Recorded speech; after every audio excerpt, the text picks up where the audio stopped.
Ian and the Woman in the Mirror, Part 3. A story by A.S. Hart. Ian woke up at home hours later, and the thought of what happened overwhelmed her. Why is this happening to me? She cried bitterly. Then a thought crossed her mind, and she quickly got up to act on it. She ran to their kitchen and tried to ingest the rat poison her mother scattered earlier in the kitchen, but a hand pushed her.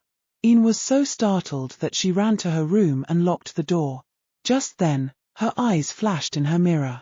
She saw an enraged woman, whose eyes were blazing fire. "Don't ever hurt that body," the woman warned. "The body now belongs to me, and I will return through that body to finish what I started so many years ago." Ian suddenly found her voice and shouted, "Never, I rebuke you. You deceived me, and made me give you access to my soul. I will never allow you use me for your stupid revenge," Ian shouted boldly. A laddie walked out of the mirror and laughed. "You think you can stop me?" she asked, coming directly to Ian. "One day, I will have complete control of this body, and you or anybody cannot stop it." Ian started screaming, "Help, help, somebody help me." Ian's mother, who just came in from the village, rushed in when she heard her daughter's scream. "She was here, I saw her here. She came out of the mirror and headed towards me."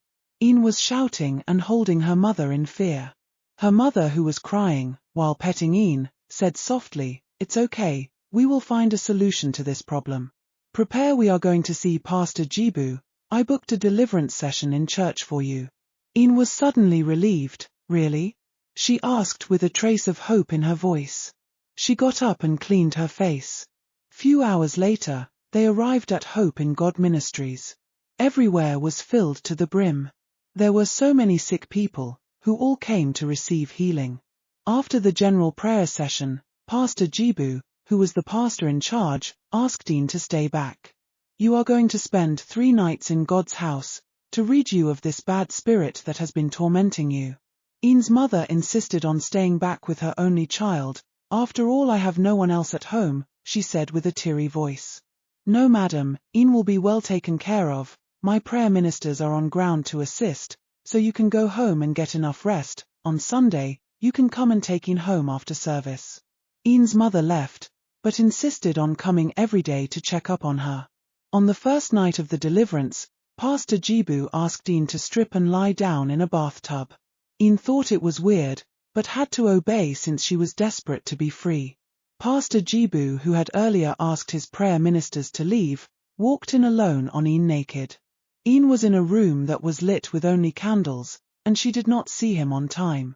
She was still in the bathtub that was filled with water, waiting patiently because she was convinced that they will use water to wash the evil spirit away. Ian jumped out of the pool scared. "Pastor, what are you trying to do?" she asked in a shaky voice. "Relax, Sister Ian, this is the best way to send any evil spirit running. As an anointed man of God, no evil spirit can withstand my fire," Pastor Jibu said, and started speaking in tongues. He tried to catch Ian by force, but she ran towards the door. Ian tried to open the door, but it was locked. "Help!" she screamed.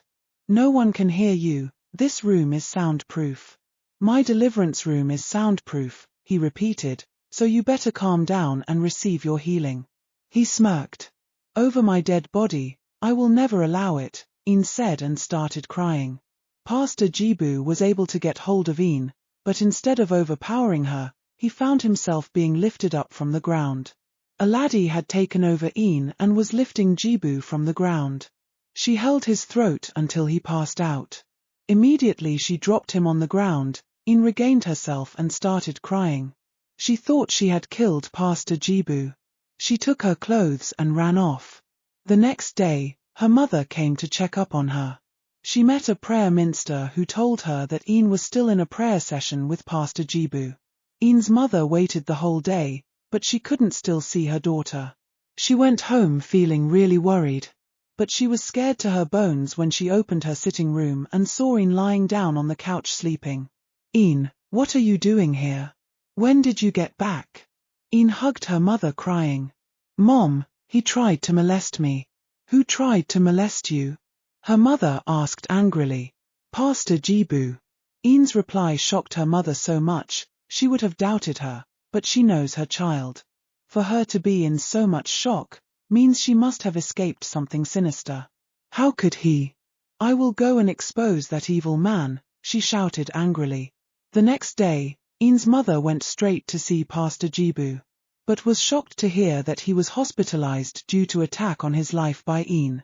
She was even arrested to provide her daughter, but was eventually released at the end of the day, at the order of Pastor Jibu, who insisted on not pressing charges.